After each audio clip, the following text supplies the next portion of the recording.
पाकिस्तान और भारत के दरमियान T20 वर्ल्ड कप का मैच इतवार को न्यूयॉर्क में खेला जाएगा।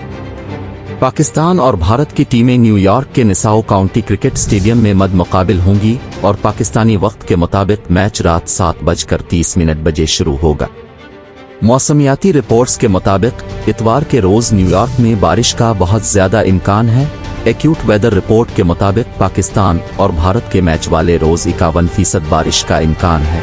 बारिश मकामी वक्त के मुताबिक मैच शुरू होने के आधे घंटे बाद मुतवक्के है।